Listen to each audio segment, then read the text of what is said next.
Well, DK. Shivakumar ರಾಜ್ಯದ ಮುಖ್ಯಮಂತ್ರಿ ಅಷ್ಟೇ ಅಲ್ಲ, ಪಕ್ಕದ ಪಕ್ಷಗಳಿಗೂ ಕೂಡ ಅಂದ್ರೆ ಎದುರಾಳಿ ಪಕ್ಷಗಳಿಗೂ ಕೂಡ ಯಾವ ರೀತಿ ಟಕ್ಕರ್ ಕೊಡಬೇಕು ಅನ್ನುವ ನಿಟ್ಟಿನಲ್ಲಿ ಸರ್ವ ಸನ್ನದ್ಧರಾಗಿ ಸೇನಾನಿಯಂತೆ ಕಾಂಗ್ರೆಸ್ ಕಾರ್ಯಕರ್ತ ಮತ್ತು ರಾಜ್ಯದ ಮುಖ್ಯಮಂತ್ರಿ ಅನ್ನುವ ರೀತಿ ಅವರು ಬಿಂಬಿತವಾಗ್ತಾ ಇದ್ದಾರೆ ಅನ್ನೋದ್ರಲ್ಲಿ ಅನುಮಾನ ಇಲ್ಲ ಅನ್ನೋದಕ್ಕೆ ಈ ಸುದ್ದಿ ಸಾಕ್ಷಿ. That is the news on Ashwavega news. JDS ಸರ್ವನಾಶಕ್ಕೆ ಮುಂದಾದ್ರ ಡಿ.ಕೆ. ಶಿವಕುಮಾರ್, ಅದಕ್ಕೆ ಪೂರಕವಾದಂತ ಲೇಟೆಸ್ಟ್ ಅಪ್ಡೇಟ್ಸ್ ಆನ್ ಅಶ್ವವೇಗ.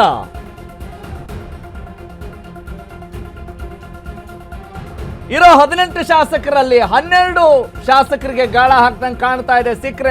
ಸಿಕ್ಕಾಪಟ್ಟೆ ಸದ್ದು ಮಾಡೋದಂತೂ ಸುಳ್ಳಲ್ಲ. ಮೊನ್ನೆ ಕನಕಪುರದಲ್ಲಿ ಓಪನ್ ಆಫರ್ನ ಕೊಟ್ಟಿದ್ರು ಮುಖ್ಯಮಂತ್ರಿ ಡಿ.ಕೆ. ಶಿವಕುಮಾರ್. ನನ್ನ ಬಳಸಿಕೊಳ್ಳಿ, ನಿಮ್ಗೆ ಒಳ್ಳೇದಾಗುತ್ತೆ ಅಂತ ಭರವಸೆ ಕೊಟ್ಟಿದ್ದಾರೆ. ಹಾಗೇನೆ ಜೆಡಿಎಸ್ ಕಾರ್ಯಕರ್ತರು, ನಾಯಕರು ಯಾರೆಲ್ಲ ಇದ್ದಾರೆ ಅವರೆಲ್ಲರಿಗೂ ಕೂಡ ನಮ್ಮ ಕಾಂಗ್ರೆಸ್ ಮನೆ ತೆರೆದ ಬಾಗಿಲು. ಜೆಡಿಎಸ್ ನಿರ್ನಾಮದ ಸೂಚನೆ ಸಿಗ್ತಾ ಇದೆಯಾ? ಅಪ್ಪ ಮಕ್ಕಳಿಗೆ ಮುಖಭಂಗ ಮಾಡೋಕೆ ಕನಕಪುರ ಬಂಡೆ ಕಂಕಣ ತೊಟ್ಟಿದ್ಯಾ? ರೇವಣ್ಣ, ಸಿ.ಎನ್. ಬಾಲಕೃಷ್ಣ ಬಿಟ್ಟು ಉಳಿದವರೆಲ್ಲರಿಗೂ ಕೂಡ ಗಾಳ ಹಾಕಿದ್ದಾರೆ ಅನ್ನುವ ಮಾಹಿತಿ ಈಗ ಲಭ್ಯವಾಗ್ತಾ ಇದೆ. ಕ್ಷೇತ್ರದ ಅಭಿವೃದ್ಧಿ ಮುಂದೆ ಗೆಲ್ಲೋ ಗುರಿಯಿಂದ ದಳ ಬಿಡ್ತಾರ ಪ್ರಸಕ್ತ ಶಾಸಕರು?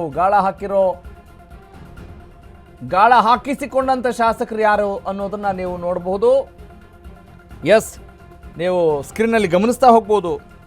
ಯಾರನ್ನೂ ಬಿಟ್ಟಿಲ್ಲ, ದೊಡ್ಡವ್ರು ಇರ್ಬೋದು, ಸಣ್ಣವ್ರು ಇರ್ಬೋದು. ನೋಡ್ರಿ, ನಮ್ದು ಆಫರ್ ಹಿಂಗಿದೆ. ಎಸ್, 15 ಜೆಡಿಎಸ್ ಶಾಸಕರಿಗೆ ಡಿ.ಕೆ. ಶಿವಕುಮಾರ್ ಗಾಳ ಹಾಕಿದ್ದಾರೆ ಅನ್ನೋ ಮಾಹಿತಿ ಇದೆ. ಚಾಮುಂಡೇಶ್ವರಿ ಕ್ಷೇತ್ರದ ಜಿ.ಟಿ. ದೇವೇಗೌಡರು, ಹುಣಸೂರು ಕ್ಷೇತ್ರದ ಜಿ.ಡಿ. ಹರೀಶ್ ಗೌಡ, ಅರಕಲಗೂಡಿನ ಎ. ಮಂಜು, ಗುರುಮಿಟ್ಕಲ್ನ ಶರಣಗೌಡ ಕಂದಕೂರು, ದೇವದುರ್ಗದ ಕರೆಮ ನಾಯಕ ಆಗಿರ್ಬೋದು, ಹನೂರಿನ ಎಂ.ಆರ್. ಮಂಜುನಾಥ್, ದೇವರಹಿಪ್ಪರಗಿಯ ರಾಜುಗೌಡ ಪಾಟೀಲ್, ಹಗರಿಬೊಮ್ಮನಹಳ್ಳಿಯ ನೇಮಿರಾಜ್ ನಾಯಕ್, ಶಿವಮೊಗ್ಗ ಗ್ರಾಮೀಣದ ಶಾರದಾಪುರ್ಯ ನಾಯಕ್, ಚಿಕ್ಕನಾಯಕನಹಳ್ಳಿಯ ಸಿ.ಬಿ. ಸುರೇಶ್ ಬಾಬು, ತುರುವೇಕೆರೆಯ ಎಂ.ಟಿ. ಕೃಷ್ಣಪ್ಪ ಸೇರಿದಂತೆ ಇನ್ನೂ ಹಲವರಿಗೆ ಇಲ್ಲಿ ಗಾಳ ಹಾಕಲಾಗಿದೆ. ಎಸ್, ರವಿಕುಮಾರ್ ಆಗಿರ್ಬೋದು, ಶಿಡ್ಲಘಟ್ಟದಿಂದ ಸಮೃದ್ಧಿ ಮಂಜುನಾಥ್, ಮುಳುಬಾಗಿಲು ಅವರಿಗೂ ಕೂಡ ಇಲ್ಲಿ ಗಾಳ ಹಾಕಲಾಗಿದೆ. ಇನ್ನು ಹಾಸನದ ಎಚ್.ಎಸ್. ಸ್ವರೂಪ್, ಜಿ.ಕೆ. ವೆಂಕಟ ಶಿವಾರೆಡ್ಡಿ, ಶ್ರೀನಿವಾಸಪುರದಿಂದ, ಅಂದರೆ ಯಾರೆಲ್ಲ ಇದ್ದಾರೆ ನಿಮ್ಮ ನೋಡಿ ಹೆಂಗೆ ಮಾಡ್ತೀನಿ ಅನ್ನೋ ಥರದಲ್ಲಿ ವಾತಾವರಣ ನಿರ್ಮಾಣವಾದಂತ ಕಾಣ್ತಾ ಇದೆ. ರಾಜಕಾರಣ ರೀ, ನಾನು ರಾಜಕಾರಣ ಮಾಡ್ಲಿಕ್ಕೆ ಬಂದಿದ್ದೀನಿ. ಈ ಮುಂಚೆ ನೀವು ಕೇಳ್ಬೋದು, ಡೆಲ್ಲಿಗೆ ಹೋದಾಗ ನಾನು ಡೆಲ್ಲಿ ಗಾಳಿ ಸೇವನೆ ಮಾಡೋಕ್ಕೆ ಬಂದಿದ್ದೀನಿ ಅಂದ್ಕೊಂಡಿದ್ದೀರಾ? ರಾಜಕಾರಣ ಮಾಡೋಕ್ಕೆ ಬಂದಿರೋದು ಅಂತ ಹೇಳ್ತಾ ಇದ್ರು. ಈಗ ಪಟ್ಟ ಸಿಕ್ಕಾಯ್ತು, ಈಗ ಆಟ ಆಡೋದಷ್ಟೇ, ದಾಳ ಉರುಳಿಸೋದಷ್ಟೇ. ಹಾಗಾಗಿ ದಾಳ ಉರುಳಿಸೋದು, ದಾಳ ಮತ್ತು ದಳ ನೋಡಿ ಹೆಂಗಿದೆ, ಎಷ್ಟು ಚೆನ್ನಾಗಿ ಸಿಂಕ್ ಆಗ್ತಾ ಇದೆ. ಈಗ ದಳ ಉರುಳಿಸ್ತಾ ಇದ್ದಾರಾ? ಇನ್ನು ತಾವರೆ ಹೂವಿಗೆ ಬಂದಿಲ್ಲ, ಕಮಲದ ದಳಕ್ಕೆ ಬಂದಿಲ್ಲ, ಅವರು ದಳದ ದಳಕ್ಕೆ ಬಂದಿದ್ದಾರೆ.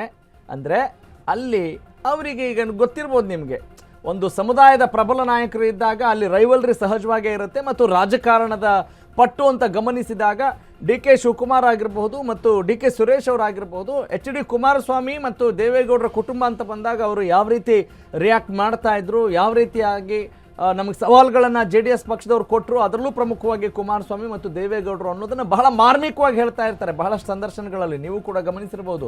ಡಿ.ಕೆ. ಸುರೇಶ್ ಅವರು ಕಳೆದ ಬಾರಿ ಒಂದು ಕಡೆ ಹೇಳ್ತಾ ಇದ್ರು, ಕುಮಾರಸ್ವಾಮಿ ಅವ್ರ ಕುಟುಂಬಕ್ಕೆ ನಮ್ಮ ಮೇಲೆ ತುಂಬ ಪ್ರೀತಿ ಅಂತ ವ್ಯಂಗ್ಯವಾಗಿ, ಅಂದರೆ ಮಾರ್ಮಿಕವಾಗಿ ಕೂಡ ಉತ್ತರ ಕೊಟ್ಟಿದ್ದು. ಅದೆಲ್ಲವನ್ನ ಸ್ಮರಿಸ್ತಾ ನಾವೀಗ ಈ ಸುದ್ದಿಯನ್ನು ನೋಡ್ತಾ ಹೋಗೋಣ. ಡಿ.ಕೆ. ಶಿವಕುಮಾರ್ ರಾಜ್ಯದ ಮುಖ್ಯಮಂತ್ರಿಯ ನಡೆಯಿಂದ ದಳಪತಿಗಳು ಬೇಸತ್ತಿದ್ದಾರೆ ಅಂತ ಹೇಳಿದ್ರೆ ಖಂಡಿತವಾಗ್ಲೂ ಸುಳ್ಳಾಗ್ಲಿಕ್ಕಿಲ್ಲ ಅಂತ ಹೇಳ್ತಾ ಇದೆ ಸದ್ಯದ ಸುದ್ದಿ. ಆ ಕಡೆ ಬಿಜೆಪಿಯು ಸರಿಯಾಗಿ ನಡೆಸ್ಕೊಳ್ತಾ ಇಲ್ಲ ಯಾರನ್ನ, ಜೆಡಿಎಸ್ನ. ಹೀಗಾಗಿ ಎಚ್.ಡಿ. ದೇವೇಗೌಡರಂತ ನಾಯಕರಿಗೆ ರಾಜ್ಯಸಭೆ ಟಿಕೆಟ್ ಕೊಡ್ತಿಲ್ಲ. ಎಸ್, ಇದು ಕೂಡ ಒಂದು ದೊಡ್ಡ ಕಾರ್ಡ್ ಆಗೋದ್ರಲ್ಲಿ ಅನುಮಾನ ಇಲ್ಲ. ಕಾರ್ಡ್ ಅಂದ್ರೆ ಅದೊಂದು ಎಲಿಮೆಂಟ್ ಆಗೋದ್ರಲ್ಲಿ ಅನುಮಾನ ಇಲ್ಲ. ಈ ಕಡೆ ಜೆಡಿಎಸ್ ಶಾಸಕರಿಗೆ ಗಾಳ ಬೇರೆ ಹಾಕ್ತಾ ಇದ್ದಾರೆ ಡಿ.ಕೆ. ಶಿವಕುಮಾರ್. ಎಚ್.ಡಿ. ದೇವೇಗೌಡರ ಪಕ್ಷದ ಚಿಹ್ನೆ ಕಸಿಯೋಕೆ ಡಿ.ಕೆ.ಶಿ ಪ್ಲಾನ್ ಮಾಡದಂಗೆ ಕಾಣ್ತಾ ಇದೆ. ಥೇಟ್ ಬಿಜೆಪಿ ತಂತ್ರವನ್ನೇ ಹೂಡ್ತಾ ಇದ್ದಾರೆ ಮುಖ್ಯಮಂತ್ರಿ ಡಿ.ಕೆ. ಶಿವಕುಮಾರ್. ಟ್ರಬಲ್ ಶೂಟರ್ ಕಾಂಗ್ರೆಸ್ ಪಾಲಿಗೆ 3/2 ಶಾಸಕರು ಸಿಕ್ಕರೆ ಚಿಹ್ನೆ ಕೂಡ ಕೇಳಬಹುದು. That is the rule, that is the point. Okay, DK. Shivakumar ನಡೆಯಿಂದ ಅಫ್ಕೋರ್ಸ್ ಇದು ರಾಜಕಾರಣ ಅಂತ ಹೇಳಿದಾಗ ಒಂದು ರೀತಿ ಕ್ರೀಡೆ, ಆದರೆ ಆರೋಗ್ಯಕರವಾಗಿರುತ್ತಾ ಅನಾರೋಗ್ಯಕರವಾಗಿರುತ್ತಾ ಎಲ್ಲವನ್ನು ಕೂಡ ನಾವು ನೋಡಬೇಕು. ಆದರೆ ಪ್ರಜಾಪ್ರಭುತ್ವ ಅಂತ ಹೇಳಿದಾಗ ಅಭಿವೃದ್ಧಿಯ ಬಿಟ್ಟು ಎಲ್ಲವನ್ನು ಮಾತನಾಡ್ತೀವಿ ಅಂತ ಹೇಳಿದ್ರೆ ಇದೇ ಕಾರಣಕ್ಕೆ. ಅಂದರೆ ಮುಖ್ಯಮಂತ್ರಿ ಶಿವಕುಮಾರ್ ಇಲ್ಲಿ ನಾನು ಮುಖ್ಯಮಂತ್ರಿ ಆಗಿರೋದು ಬರೀ ಸುಮ್ಮನೆ ಏನೋ ಹೋದ ಪುಟ್ಟ ಬಂದ ಪುಟ್ಟ ಅಲ್ಲ, ನಾನು ಬಂದರೆ ಚಾಪ್ ಮೂಡಿಸ್ತೀನಿ ನೋಡಿ, ಸ್ಪಾರ್ಕ್ ಕ್ರಿಯೇಟ್ ಮಾಡ್ತೀನಿ ನೋಡ್ರಿ ಅನ್ನುವ ಹಾಗಿದೆ ಅವರ ಒಂದೊಂದು ದಾಳ ಈಗಲಿಂದಲೇ ಶುರುವಾಗಿದೆ. ಮತ್ತು ಅವರು ಮಾತನಾಡುವಾಗಲೂ ಕೂಡ ಹೇಳ್ತಾ ಇರ್ತಾರೆ, ಚದುರಂಗದ ಆಟವನ್ನು ಯಾವಾಗಲೂ ಪ್ರಸ್ತಾಪಿಸ್ತಾ ಇರ್ತಾರೆ, ನಾವು ಯಾವ ನಡೆ ಇಡ್ತೀವಿ, ಏನಾದ್ರು ನಾವು ಹೇಳಿಬಿಟ್ಟು ಇಡ್ತೀವಿ, ನಮ್ಮ ಆಟ ನಾವು ಆಡ್ತೀವಿ ಅಂತ ಹೇಳ್ತಾ ಇದ್ದಾರೆ. ಥೇಟ್ ಅದೇ ರೀತಿ ಆಗ್ತಾ ಇದೆಯಾ ಅನ್ನೋ ರೀತಿಯಲ್ಲಿ ಸದ್ಯದ ವಾತಾವರಣ ನಿರ್ಮಾಣವಾಗ್ತಾ ಇದೆ. ಈ ವಿಚಾರಕ್ಕೆ ಸಂಬಂಧಪಟ್ಟ ಹಾಗೆ ಮತ್ತಷ್ಟು ಕ್ಲಾರಿಟಿ, ಇನ್ಫಾರ್ಮೇಷನ್, ಅನಾಲಿಸಿಸ್ ನೀಡ್ತಾರೆ ನನ್ನ ಕಲೀಗ್, ನಮ್ಮ ಪೊಲಿಟಿಕಲ್ ಕರೆಸ್ಪಾಂಡೆಂಟ್ ದೀಪಾ ಕುಕ್ಕುವಾಡ. ದೀಪಾ, ಈಗ ಡಿ ಕೆ ಶಿವಕುಮಾರ್ ರಾಜ್ಯದ ಮುಖ್ಯಮಂತ್ರಿ ಅಷ್ಟೇ ಅಲ್ಲ, ಎದುರಾಳಿ ಪಕ್ಷದ ಮತ್ತು ಒಂದು ದೊಡ್ಡ ಮಟ್ಟದ ರೈವಲ್ರಿಯನ್ನು ಇಟ್ಕೊಂಡಿದ್ರು ಅನ್ನೋದಕ್ಕೆ ಸಾಕ್ಷಿಯಾಗಿರುವಂಥ JDS ಪಕ್ಷದ ವಿರುದ್ಧ ಸಮರ ಸಾರ್ತಾ ಇದ್ದಾರಾ, ಅಥವಾ ಮುಂಬರುವ ಚುನಾವಣೆಗೆ ಕಾಂಗ್ರೆಸ್ ಪಕ್ಷವನ್ನು ಬಲವರ್ಧನೆ ಮಾಡಬೇಕು, ನಾವೇ ಮತ್ತೆ ಅಧಿಕಾರಕ್ಕೆ ಬರಬೇಕು ಅನ್ನೋ ಒಂದೇ ದೃಷ್ಟಿ ಇದೆಯಾ, ಅಥವಾ ಒಂದೇ ಏಟಿಗೆ ಎರಡು ಹಕ್ಕಿ ಹೊಡಿತಾರಲ್ಲ ಆ ರೀತಿಯಾದಂಥ ತಂತ್ರಗಳನ್ನು ಹೂಡ್ತಾ ಇದ್ದಾರಾ ಅಂತ ಅನ್ಸುತ್ತಾ? ಸದ್ಯದ ಡೆವಲಪ್ಮೆಂಟ್ಸ್ ನೋಡೋದಾದ್ರೆ, how do you look in it and how do you analyse it? Please go ahead.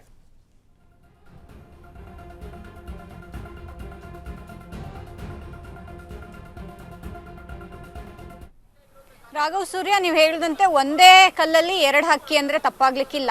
ಯಾಕಂದ್ರೆ ಒಂದು ಕಡೆ ಮುಂದಿನ ಚುನಾವಣೆ ಅಂದ್ರೆ 28ರ ಚುನಾವಣೆಗೆ ಅವರು ಈಗಲೇ ವೇದಿಕೆಯನ್ನ ಸಜ್ಜು ಮಾಡ್ಕೋಬೇಕು. ಅದಕ್ಕೆ ಕಾರಣ 2 ವರ್ಷ ಮಾತ್ರ ಬಾಕಿ ಇದೆ. ಇದರ ಜೊತೆಗೆ ಅವರಿಗೆ ಜವಾಬ್ದಾರಿಯನ್ನ ವಹಿಸಿರೋದು ಕೂಡ ಮುಂಬರುವಂತಹ ಚುನಾವಣೆಗಳನ್ನ ಗೆಲ್ಸ್ಕೊಂಡು ಬರಬೇಕು ಅನ್ನುವಂಥದ್ದು. ಇದರ ಮಧ್ಯೆ ಹಳೆ ಮೈಸೂರು ಭಾಗವನ್ನ ಅಂದ್ರೆ ಇಡೀ ಹಳೆ ಮೈಸೂರು ಭಾಗವನ್ನ ತಮ್ಮ ವಶದಲ್ಲಿ ಇಟ್ಕೋಬೇಕು ಅಂದ್ರೆ ಅಲ್ಲಿರುವಂತಹ ಶಾಸಕರುಗಳೊಟ್ಟಿಗೆ ಒಂದು ಅನುದಾನಗಳನ್ನ ಹೆಚ್ಚಿನ ಕೊಟ್ಕೊಂಡಿರ್ಬೋದು, ಅಥವಾ ಮುಂಬರುವಂತಹ ಚುನಾವಣೆಗೆ ಅವರನ್ನ ತಮ್ಮ ಪಕ್ಷಕ್ಕೆ ಕರ್ಕೊಂಡು ಬರೋದಿರ್ಬೋದು. ಎಲ್ಲವೂ ಕೂಡ ನಡೀತಾ ಇರುವಂತಹದ್ದಂತೂ ನಿಜ. ಹಿಂದೆಯೇ D K Shivakumar open offer ಒಂದನ್ನ JDS ಶಾಸಕರುಗಳಿಗೆ ನೀಡಿದ್ರು. ನೀವೆಲ್ಲರೂ ಕೂಡ ಮುಂಬರುವಂತಹ ದಿನಗಳಲ್ಲಿ JDSಗೆ ಭವಿಷ್ಯ ಇಲ್ಲ, ಒಂದು ಕಡೆ ಕೇಂದ್ರ ಸರ್ಕಾರದಲ್ಲಿ ಕುಮಾರಸ್ವಾಮಿ ಇದ್ರೂ ಕೂಡ ಅವರ ಕೈ ಕಟ್ಟಿ ಹಾಕಿದ್ದಾರೆ. ಜೊತೆಗೆ ಅಲ್ಲಿ ಅವರು ಈಗ ಕೇಂದ್ರಕ್ಕೆ ಅವರು ಮಂತ್ರಿ ಆದ ಬಳಿಕ ರಾಜ್ಯದಲ್ಲಿ JDS ಅಸ್ತಿತ್ವ ಉಳಿಯೋದು ತೀರಾ ಕಡಿಮೆ ಅನ್ನುವಂತಹದ್ದನ್ನ ಹೇಳಿದ್ರು. ಅದರಂತೆ ಇದೀಗ ಬಿಜೆಪಿ ದೇವೇಗೌಡರಿಗೆ ಟಿಕೆಟ್ ಕೊಡದೆ ಒಂದು ಹಂತಕ್ಕೆ JDS ಅನ್ನ ಮುಗಿಸೇ ಬಿಡ್ತು ಅನ್ನುವಂತಹ ನಿಟ್ಟಿನಲ್ಲಿ ಚರ್ಚೆಯನ್ನು ಕೂಡ ಆರಂಭ ಮಾಡಿಕೊಂಡಿದ್ದಾರೆ. ಇದರ ನಡುವೆ ಮೊನ್ನೆ ಅಷ್ಟೇ ಅಂದ್ರೆ ಏನು ಅವರು ಕನಕಪುರ ಜನತೆಗೆ ಒಂದಿಷ್ಟು ಧನ್ಯವಾದ ಹೇಳ್ಬೇಕು ಅನ್ನುವಂತಹ ನಿಟ್ಟಿನಲ್ಲಿ ಇಡೀ ದಿನದ ಕಾರ್ಯಕ್ರಮಗಳನ್ನ ಹಾಕೊಂಡಿದ್ರು. ಅಲ್ಲೂ ಕೂಡ ಓಪನ್ ಆಫರ್ ಅನ್ನ ನೀಡಿದ್ದಂತಹದ್ದು JDS ನವರೆಲ್ಲರೂ ಕೂಡ ಯೋಚನೆ ಮಾಡಬೇಕಾಗಿದೆ ಅನ್ನುವಂತಹ ಮಾತುಗಳನ್ನು ಹೇಳಿದ್ದು ಕೂಡ ಇದೇ ಕಾರಣಕ್ಕೆ ಅನ್ಸುತ್ತೆ. ಹಾಗಾಗಿ ಒಂದು 3-4 ಜನರನ್ನ ಹೊರತುಪಡಿಸಿದಂತೆ ಅಂದ್ರೆ ರೇವಣ್ಣ, HC ಬಾಲಕೃಷ್ಣ, ಹೀಗೆ ಒಂದು ತೀರಾ ಫ್ಯಾಮಿಲಿಯನ್ನು ಹೊರತುಪಡಿಸಿದಂತೆ ಉಳಿದಂತಹ ಶಾಸಕರುಗಳನ್ನ ಟಚ್ ಮಾಡೋದಿಕ್ಕೆ ಇದೀಗ ಏನು ಡಿ ಕೆ ಶಿವಕುಮಾರ್ ಅವರು ಒಂದು ಹಂತಕ್ಕೆ ಪ್ರಯತ್ನ ಪಟ್ಟಿದ್ದಾರೆ ಅನ್ನುವಂತಹ ಚರ್ಚೆ ಇದೆ. ಆದ್ರೆ ಅದೆಷ್ಟರ ಮಟ್ಟಿಗೆ ಸ್ಪಷ್ಟತೆ ಅನ್ನುವಂತಹದ್ದು ದೀಪಾ, ಈಗ ಇವರು ಗಾಳ ಹಾಕಿದ್ದಾರೆ, ಆದ್ರೆ ಗಾಳಕ್ಕೆ ಮೀನ್ ಏನಾದ್ರೂ ಸಿಗ್ತಾ ಇದ್ದಾವ, ಎರೆಹುಳು ಏನೇನು ಹಾಕ್ತಿದ್ದಾರೆ ಅನ್ನೋದನ್ನಾದ್ರೂ ನಾವು ಚೆಕ್ ಮಾಡ್ಬೇಕಾ, ಮುಂದಿನ ದಿನದಲ್ಲಿ ಕಾದ್ ನೋಡ್ಬೇಕಾ? What is the latest update on this?